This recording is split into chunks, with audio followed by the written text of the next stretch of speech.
Praise the Lord सबको।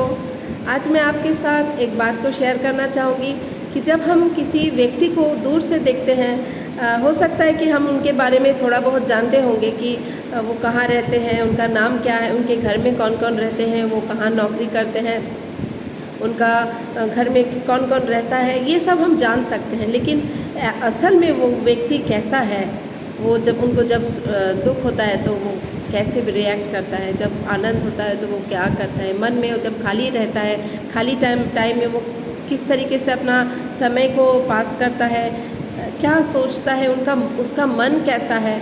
अगर ये सब जानना पड़ेगा तो उस व्यक्ति के साथ हमें दोस्ती बढ़ाना पड़ेगा। अगर ये सब जानना पड़ेगा तो उस व्यक्ति के साथ हमें मेल मिलाप बढ़ाना पड़ेगा।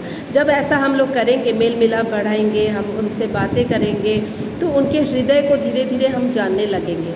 हमको ये पता होने लगेगा कि जब उनका आनंद के समय में वो क्या करता है, दुख के समय में वो क्या करता है, वो असल में है क्या, उसका मन कैसा है।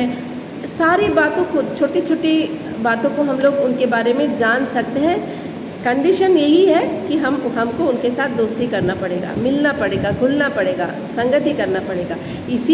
इसी तरह जब हम स्वर्ग और पृथ्वी के बनाने वाले परमेश्वर को, तो यीशु मसीह को हम जानते हैं, उनका नाम जानते हैं। हम लोग, बहुत सारे लोग उनका नाम जानते हैं, लेकिन आप लोग उनको पहचानते हो कि हाँ, यीशु मसीह क्रूस पर टंगा गया। 25 दिसंबर को हम लोग केक खाते हैं, चर्च में जाते हैं, ऐसा तो सब करते हैं। लेकिन क्या आप यीशु मसीह को जानते हो? क्या यीशु मसीह को उनका हृदय कैसा है, आपको पता है क्या? वो क्या सोचते हैं हमारे बारे में, आपको पता है? उनके हृदय में हमारे लिए कितना प्रेम है, आपको पता है? ये प्रेम को जानने के लिए हमें यूहन्ना 3:16 को जानना पड़ेगा कि परमेश्वर ने जगत से हमसे इतना प्रेम किया कि उसका एकमात्र लौता पुत्र हमारे लिए दे दिया, ताकि जो कोई भी उन पर विश्वास करे वो नाश ना हो परंतु अनंत काल का जीवन पाए। ये है परमेश्वर का हृदय। और भी हृदय को, परमेश्वर को जानने के लिए हमें क्या करना पड़ेगा? बाइबल पढ़ना पड़ेगा। बाइबल है परमेश्वर का सांस, एक एक शब्द परमेश्वर है। अगर हमें परमेश्वर को, यीशु मसीह को जानना है तो हमें बाइबल पढ़ना पड़ेगा। तो बाइबल को आप पढ़िए, परमेश्वर को जानिए, यीशु मसीह के साथ दोस्ती करिए, और तब आप देखोगे आपके हृदय में ज्योति चमकेगा। आप ऐसे व्यक्ति के साथ दोस्ती को बना चुके होंगे जो स्वर्ग और पृथ्वी के बनाने वाले परमेश्वर, और उनका दोस्ती सबसे पक्का दोस्ती है, क्योंकि वचन बोलता है कि पृथ्वी और आकाश टल जाएंगे, मेरा वचन कभी नहीं टलेगा और मैं तुमको कभी छोड़कर नहीं जाऊँगा, क्योंकि उनका वायदा पक्का वायदा होता है। ऐसे दोस्तों के लिए समान नहीं जो चारों तरफ हमें दिखाई देते हैं। आज एक वायदा करते हैं, कल भूल जाते हैं, कल छोड़कर चले जाते हैं। लेकिन यीशु मसीह ऐसा एक दोस्त है जो हमें कभी नहीं छोड़ता, कभी नहीं त्यागता। तो उनकी दोस्ती को जानने के लिए, उनके हृदय को जानने के लिए कि उनके हृदय में आपके और हमारे प्रति कितना प्यार भरा है, इतना प्यार कि उन्होंने अपने आप को बलिदान कर दिया, सिर्फ क्रिश्चियन लोगों के लिए नहीं। क्योंकि जब यीशु मसीह अपना जीवन दिया तब क्रिश्चियनिटी का कोई एग्जिस्टेंस ही नहीं था। उन्होंने पूरे मानव जाति के लिए अपना जीवन दिया।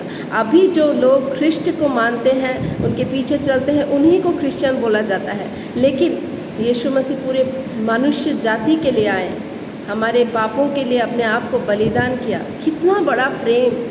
जब हम और आप इस प्रेम को जानेंगे तो हम लोग सच में जान लेंगे कि सच में परमेश्वर का मन कितना प्यार से भरा हुआ है हमारे लिए। और जब हम लोग ऐसे दोस्त को पाते हैं तो ऐसा दोस्त हमें कभी भी छोड़कर नहीं जाता, कभी भी नहीं त्यागता। हमारे चारों तरफ जितने भी लोग हैं जो हमें वायदा करते हैं कि मैं तुम्हें नहीं छोड़कर जाऊंगा, लेकिन कुछ भी इधर से उधर होता है तो वो लोग छोड़कर चले जाते हैं। लेकिन यीशु मसीह कभी नहीं छोड़ने वाले। तो उनको जानने के लिए हमें एक वचन देखना पड़ेगा। यूहन्ना लिखित सुसमाचार चैप्टर 17 का 3 में लिखा है, और अनंत जीवन ये है कि वो तुझ अद्वित सच्चे परमेश्वर को और यीशु मसीह को जिसे तूने भेजा है जाने। जब हम लोग यीशु मसीह को जानने लगते हैं तो अनंत जीवन में प्रवेश करने लगते हैं, क्योंकि उनको जानना ही अनंत जीवन है। परमेश्वर आपको इस वचनों के द्वारा बहुतायत से ब्लेस करे, और उनको जानने में, उनको और भी गहराई से जानने में आप सबको बहुतायत से मदद करे और ब्लेस करे। परमेश्वर आपको बहुत बहुत बहुत ब्लेस करे। Praise the Lord.